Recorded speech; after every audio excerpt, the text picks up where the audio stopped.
Bonjour à tous, ils vont co-animer donc ce samedi la 58e édition de l'Eurovision de la chanson. Je suis Cyril Ferraud. Bonjour, c'est parfait. Mireille Bonjour. Dumas. Oui, Je vous ai écouté sur iTélé vendredi dernier et vous disiez, vous formiez tous les deux un couple improbable. Mais oui. Alors pourquoi improbable? Et après je ferai réagir Mireille. Improbable, je ne sais pas si c'est improbable, mais en tout cas c'est malin. C'est le terme que vous avez J'ai dit utilisé. improbable. Oui. Non, c'est un couple malin parce que... Tu as dit improbable? Mais ça c'était parce que je voguais ailleurs. Non, c'est très malin et sans doute improbable parce que on nous attendait pas tous les deux l'un à côté de l'autre dans cet exercice, parce que on n'a pas les mêmes goûts musicaux, parce qu'on n'a pas le même humour. Quoique, et surtout parce que on se complète à merveille. Et c'est ça le principe des duos en télé, je trouve. C'est très compliqué de faire un duo avec quelqu'un en télévision. Quand vous trouvez quelqu'un avec qui vous vous complétez, qui ne sait pas faire les mêmes choses que vous, ah bah là, forcément, ça peut que bien se passer. Et c'est ce qui s'est passé l'année dernière. C'était aussi une découverte, j'imagine. Oui, mais improbable, oui, bien entendu, parce que jamais je n'aurais imaginé un seul instant qu'un jour je présenterais l'Eurovision. Je n'y avais même pas pensé, ça ne me passait même pas par la tête. Et ça a été une découverte, moi aussi, formidable, justement, de Cyril. On a formé un couple, je dois dire, assez complémentaire et un petit peu déjanté. C'était sympathique. Ah, carrément déjanté, parce que personne ne nous attendait là-dessus. Voilà. Et ça marche. Ça a marché derrière très bien l'audience. Oui, on récidive, c'est pour ça d'ailleurs. La chaîne nous a demandé pour cela, même si c'est de plus en plus dur chaque année, puisque la concurrence est de plus en plus forte. Voilà. Est-ce qu'il faut une forme de second degré pour animer un programme comme celui-ci qui a bien et mal vieilli finalement et qui est kitschissime quand on le regarde avec un regard un peu distancié? On est obligé d'avoir du second degré quand vous voyez les artistes qui défilent, que ce soit les costumes, les chansons, les thèmes de chansons ou le décor autour. On ne peut pas regarder ça au premier degré. Donc avec Mireille l'année dernière, on s'est dit, on est dans notre canapé, on est devant la télé et on va commenter ça comme on l'aurait fait. Voilà, je crois que c'est ce qui a étonné, c'est qu'on a vraiment à un moment donné, on s'est lâché, on a fait comme si on était à la maison et l'intérêt c'est quand même c'est d'être dans ce second degré, sinon quand même, franchement, à part quelques moments, ce ne sont pas des musiques, on va se dire, qui sont inoubliables. Bien sûr que non. Donc, en revanche, les chorégraphies sont inoubliables. La chorégraphie des pieds, on avait l'année dernière. Non, mais là, il y a quelques grands moments. Moi, j'ai là quelques très, très grands moments. Il y en a, plein. D'opéra. Ils ont osé l'opéra, donc nous on ose le rock, mais ils osent l'opéra, certains. Et l'Armée du Salut pour les Suisses. Il y a l'Armée du Salut pour les Suisses, on a plein de mélanges, on a un gars d'Azerbaïdjan qui chante sur une cage à l'envers avec en dessous un garçon pendu par les pieds qui va faire la même chorégraphie à l'envers. On a une jeune femme de Biélorussie, je crois, avec une robe qui va se transformer en Père Noël au fur et à mesure. Enfin, on est dans le kitsch total, mais c'est ça qui est délire. Et en même temps, paradoxalement, c'est aussi le seul rendez-vous où on peut permettre à un artiste de refaire carrière, de refaire surface. Exactement. Beaucoup investissent aussi là-dedans, dans ce programme. Terriblement, d'ailleurs, c'est amusant parce qu'à l'Eurovision, vous avez ceux qui reviennent, donc qui espèrent faire un retour. Vous avez Bonnie Tyler cette année, par exemple. Qui est archi favorite. Qui revient. Et vous avez les tout jeunes qui sortent des émissions de Popstar, et d'autres X Factor, etc., qui espèrent se lancer. Donc, c'est les deux mélangés. On a beaucoup cette année parmi les candidats de gagnants de The Voice. Donc l'ironie du sort veut qu'on soit en face de la finale de The Voice, mais ils ne nous font pas peur. Et on a, je pense, sur 26 pays, il doit y avoir une quinzaine de candidats qui ont gagné The Voice ou qui ont participé à The Voice. Ce qu'il faut dire, pardon Cyril, c'est que The Voice... c'est connu d'avance, non, le résultat? On sait que c'est Olympe qui va gagner The Voice, on ne sait pas qui va gagner l'Eurovision. En tout cas... c'est plus intéressant. Soyez là. Alors, ce rendez-vous coïncide, c'est un hasard du calendrier, avec le 30e anniversaire de votre carrière, les 30 ans, où on les célèbre dans la presse depuis quelques jours. Ça correspond à quoi, ces 30 ans de carrière? Non, je suis contente, mais 30 ans, ça me plaît. À quoi ça correspond, cet anniversaire? C'est important pour vous qu'on les célèbre de cette manière-là, parce que effectivement, la presse est très attentive à cet anniversaire. À quoi ça correspond pour vous, ces 30 années? Moi, déjà, je suis très surprise d'avoir traversé toutes ces années. Je pense que non, ce qui peut-être intéresse les journalistes, et c'est ce que j'ai entendu, c'est que tout va tellement vite aujourd'hui. Une carrière n'est jamais assurée et tout. Et de pouvoir faire un bilan sur 30 ans, ce qui revient aussi, c'est le fait que je sois une femme.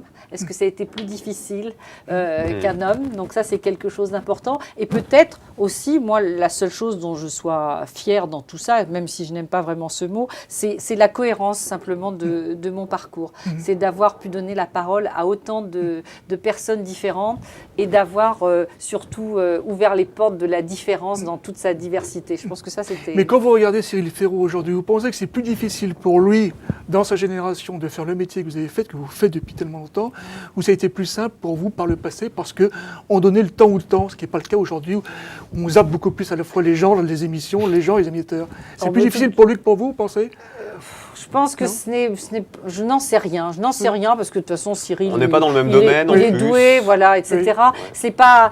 Oui, on n'est pas dans le même domaine. Moi, j'ai commencé par des films, par du documentaire, bien sûr. par du journalisme pur de société. Après les talks, après je reviens au documentaire aussi. Ça peut être des documentaires plus divertissants. On n'est pas tout à fait dans le même domaine, donc je ne sais pas. C'est toi qui vas nous répondre. Oui, vous trouvez que c'est dur aujourd'hui, beaucoup plus que ça l'était par le passé, quand vous regardez vos aînés, par exemple. exemple. Je vais même vous dire, moi je fais de la télé depuis 10 ans, puisque j'ai démarré sur des chaînes jeunesse, vraiment sur une grande chaîne sur France 3, ça fait 4 ans, avec Slam. Je pense que s'il y avait le même choix à faire aujourd'hui d'animateur pour Slam, je suis pas forcément persuadé qu'on m'aurait pris moi. Puisqu'à l'époque, quand on m'a confié les rênes de Slam, un jeu quotidien, j'avais fait le loto sur France 2, donc j'avais une toute petite notoriété, mais pas grand monde ne me connaissait. Quand il a fallu prendre le pari d'un animateur que personne ne connaissait pour un jeu quotidien qu'il fallait installer, eh ben, c'était un gros pari.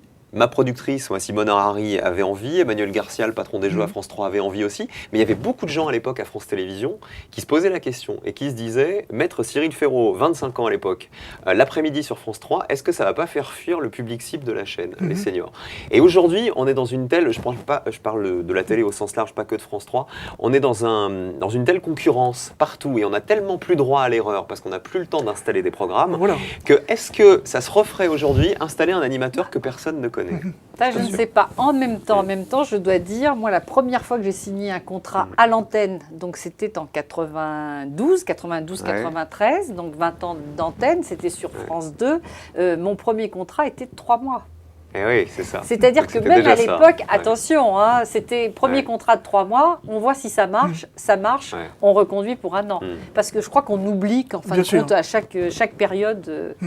Alors, vous avez vu dans le grand bêtisier, le grand concours d'orthographe, le Téléthon. Le grand jeu, voilà, c'est ça. Vous faites de grandes opérations, entre guillemets, spéciales. On va vous chercher, effectivement, vous êtes un peu le joker qu'on met ici ou là. D'ailleurs, ça vous réussit parce que, visiblement, on vous reconduit à chaque fois sur ces grandes opérations-là. L'Eurovision, c'était une vraie envie.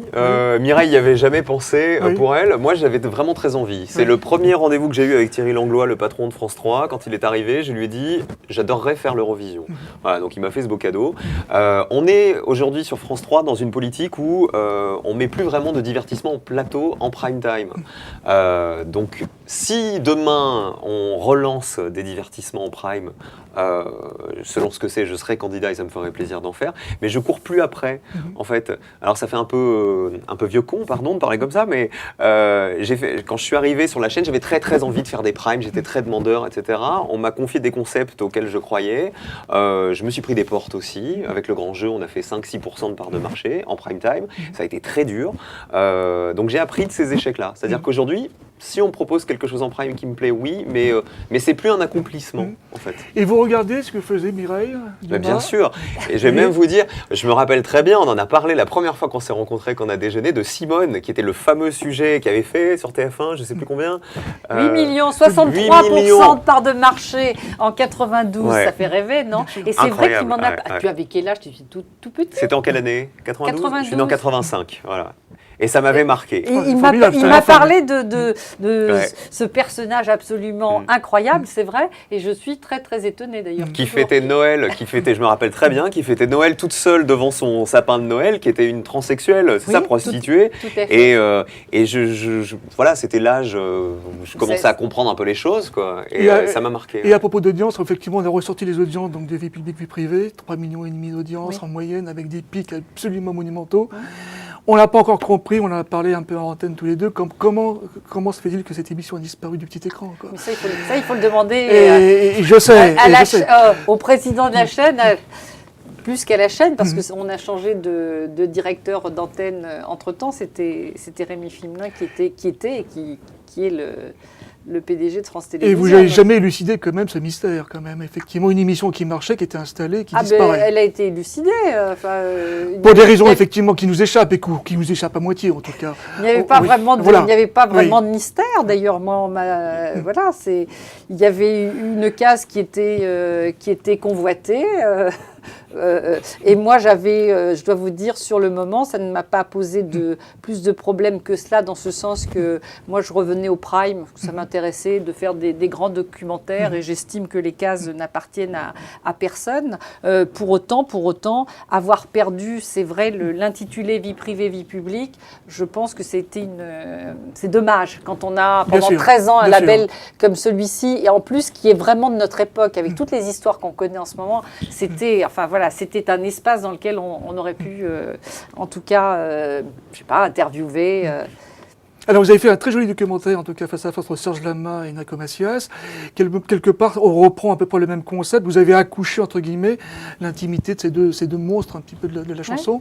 Vous aimez toujours ça, donc vous allez continuer à se creuser sillon. C'est votre histoire. C'est mon histoire. Je crois que le premier documentaire dont tu parles, l'un des premiers, Simone, en est un parmi tant d'autres. Ce n'est pas le premier, mais c'était ça. C'est-à-dire que c'est l'entretien qui est quand même la colonne vertébrale de mon documentaire. Et j'aime filmer. En plus, j'adore réaliser, je n'aime pas que interviewer. Donc, que je sois en plateau ou sous une forme documentaire, ce qui compte, c'est que je puisse mener mon métier de journaliste, d'intervieweuse, et que je puisse faire des films. Quel que soit, alors après, franchement, ça prend plein de formes. Et c'est ça, la beauté du documentaire, c'est que rien ne s'écrit de la même façon. Alors qu'un talk se répète de façon identique quand même. Vous êtes tous les deux sur le service public, l'un comme l'autre. La TNT, c'est un média pour l'instant sur lequel vous n'allez pas. Vous pourriez y aller, Mireille Dumas. Mais vous m'en avez donné l'idée. Oui, emmenez votre émission sur la TNT. Mais Renaud, j'ai besoin d'un producteur. Il me faut un producteur. Mais tout à fait, vous m'avez donné une idée, mais on ne peut plus excellente. Et vous, Cyril, la TNT, vous avez été chassé un peu, entre guillemets, c'est le mercato qui va démarrer là. Non, on est juste dans une période où on me fait des clins d'œil, mais des clins d'œil qui sont gentils. Un clin d'œil reste un clin d'œil. Mais la TNT, aujourd'hui, je vais dire, bouscule encore plus, que ça fait des années qu'on entend la TNT bouscule les chaînes nationales, mais vraiment aujourd'hui, quand vous voyez par exemple D8, les moyens que D8 est capable de mettre sur la nouvelle star en prime, qui sont les mêmes moyens que mettait M6 à l'époque, on peut se dire que ça va redistribuer les cartes, aussi bien pour nous sur le service public et surtout pour les chaînes privées et pour M6 notamment. Et quand on regarde le succès monumental et rapide de Cyril Hanouna sur D8, quelque chose qui vous fascine, ça? On est un peu fasciné quand même par le côté un peu zappé de ces carrières qui sont des carrières de météorites souvent. Ça part très vite, mais on ne sait pas si ça vous conduit en même temps, ce type de carrière-là. C'est ce qu'a dit Michel Drucker. C'est toujours cité Michel Drucker, quelque part. Non, ce qui est intéressant, je trouve, c'est de donner en fait une image à une chaîne. Voilà, il se trouve que Cyril, il est Hanouna, il est multidiffusé sur D8, la journée, le soir, le matin, la nuit. Donc au moins, est-ce que c'est trop, est-ce que c'est pas assez, c'est pas à moi de répondre. Mais en tout cas, il donne une image, il donne une identité, il donne un ton à cette chaîne. Voilà, chose que pas mal de chaînes de la TNT, je trouve, n'ont toujours pas réussi à faire. Et Mireille, à l'horizon de la rentrée de septembre, donc tout c'est un peu à la fois très près et très loin. Comment vous voyez un peu l'avenir se dessiner compte tenu de ce qu'on a évoqué ensemble? Vous ne savez absolument rien pour le moment, c'est ça? C'est-à-dire que vous voulez dire, est-ce que j'exporte mes programmes sur D'une part, et puis la question. Pourquoi pas? Mais par ailleurs, qu'est-ce que vous prévoyez de faire sur France 3 par exemple? Vous avez des projets, j'imagine. Oui, moi des projets, j'en ai plein. J'ai plein de films que j'ai évidemment envie de faire, différents et tout. On est en pleine discussion et de nombre d'objectifs et de budget, etc. C'est vraiment en train de Et vous avez dans vos cartons une émission entre guillemets rêvée de part de vous-même depuis des années, que vous auriez installer et produire, que vous n'arrivez pas à produire pour des raisons X ou Y. Une émission, un concept en tout cas. Un concept d'émission, oui, mais j'en ai parlé à plusieurs reprises. Ce n'est pas quelque chose que je veuille à tout prix faire, mais c'est vrai qu'il y a quelque chose qui m'intéresserait autour de la culture pour tous, de façon différente. De façon différente. Oui, de façon différente. Voilà, c'est un concept qui m'intéresse, mais parmi d'autres. Parmi d'autres. Et vous, Cyril ? Moi, j'ai la chance d'être aux commandes d'un jeu qui, d'année en année, fait de plus en plus d'audience. Voilà, qui marche très bien. La semaine dernière, encore 15,3%. Voilà, sur France 3, c'est un très beau chiffre. Voilà, c'est un vrai cadeau. Je me régale, je m'amuse. J'essaie d'en faire tout sauf un jeu d'après-midi, c'est-à-dire que volontairement, je mets de l'ambiance, du sourire avec les candidats. C'est un vrai, comme je vous dis, c'est un cadeau que cette émission marche. Et en même temps, quand on voit tous les deux, c'est très rafraîchissant parce que vous formez un binôme formidable. Ça nous fait plaisir. Non, mais c'est vrai. Vous n'avez jamais pensé faire quelque chose vraiment sur la durée ensemble? Mais on a imaginez un concept ensemble, vous pourriez faire des choses. À la radio, je trouve qu'il y aurait un vrai truc. Parce qu'en télé, sur France 3, c'est compliqué aujourd'hui. Mais à la radio, il y aurait une vraie idée, je trouve, de complémentarité. D'ailleurs, on en avait parlé un tout petit peu. C'est ça. Ah, vous avez un projet donc ensemble? Non, même pas. Mais c'est vrai qu'on s'en est parlé. Tout se décide avec Mireille autour d'un plat de pâtes, entre Mireille et moi, vous savez. Mais parce que ce qui est assez joli comme rencontre, c'est vrai, c'est qu'on ne se connaissait pas. Parce que les gens imaginent on est sur la même chaîne, on ne se connaît pas du tout. On se croise pas. C'est la première fois qu'on s'est rencontrés, on a plus parlé de nous que de ce qu'on allait faire à l'Eurovision. Et en fait, il y a quelque chose d'assez joli. Il y a un lien qui s'est créé, qui s'est créé de grande sœur, je dirais, pour être élégante vis-à-vis de moi-même. Ah, mon fils. Voilà. Je voulais qu'on termine sur un petit clin d'œil. Est-ce que vous pourriez caser tous les deux, l'un et l'autre, plat de pâte à l'antenne durant l'Eurovision? Ah, mais aucun problème. D'accord. Alors, on y va. Allez. Hop et hop. Bien joué. Et je vous promets l'Express en Freita, si ça apparaît dimanche, je regarderai samedi soir. En tout cas. Plat de pâte. L'année dernière, on a placé le changement, c'est maintenant. Donc plat de pâte et plat de pâte. Plat de pâte chacun. D'accord. Chacun doit dire au moins une fois. Le pari est pris. Le pari est pris. Pas de problème. Et merci à vous. Et relevé. Relevé. Merci Renaud. Merci beaucoup. Merci Mireille. Merci.